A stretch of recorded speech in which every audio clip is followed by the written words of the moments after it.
You may have heard that some people down in the prep school wrote some racial slurs on some message boards. If you haven't heard that, I wanted you to hear it from me. If you're outraged by those words, then you're in the right place. That kind of behavior has no place at the prep school, it has no place at USAFA, and it has no place in the United States Air Force. You should be outraged not only as an airman, but as a human being.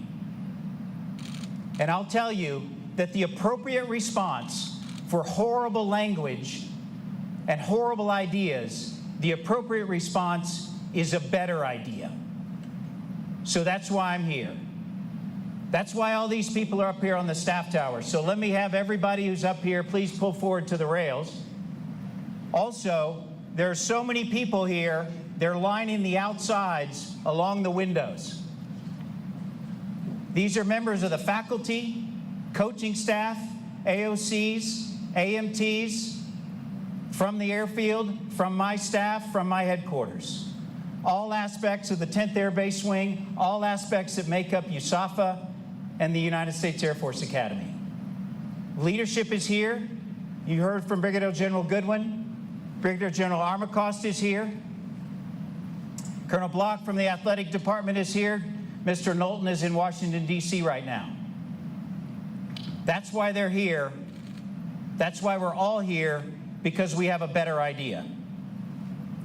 Some of you may think that that happened down in the prep school and doesn't apply to us. I would be naive, and we would all be naive to think that everything is perfect here. We would be naive to think that we shouldn't discuss this topic. We would also be tone deaf not to think about the backdrop of what's going on in our country. Things like Charlottesville and Ferguson, the protests in the NFL. That's why we have a better idea. One of those ideas, the dean brought people together to discuss Charlottesville. Because what we should have is a civil discourse and talk about these issues. That's a better idea. We received outstanding feedback from that session at Charlottesville.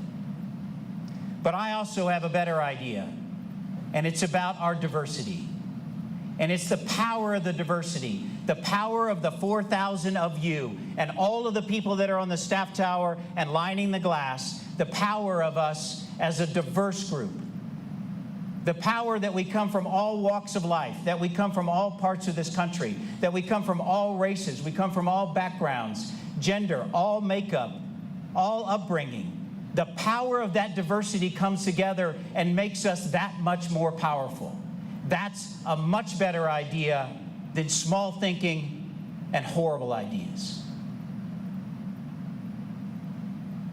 We have an opportunity here, 5,500 people in this room, to think about what we are as an institution. This is our institution, and no one can take away our values.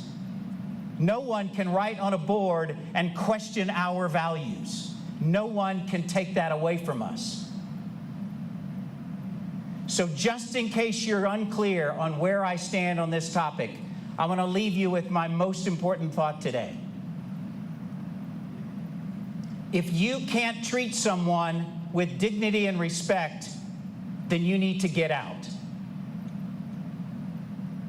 If you can't teach someone from another gender, whether that's a man or a woman, with dignity and respect, then you need to get out.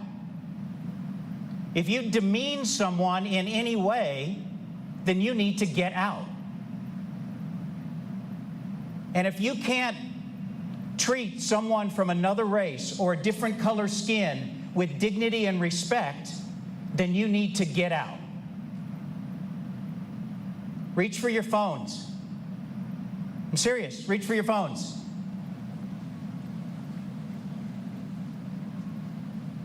Okay, you don't have to reach for your phones. I'm going to give you an opportunity to reach for your phones. Grab your phones. I want you to videotape this so that you have it, so that you can use it.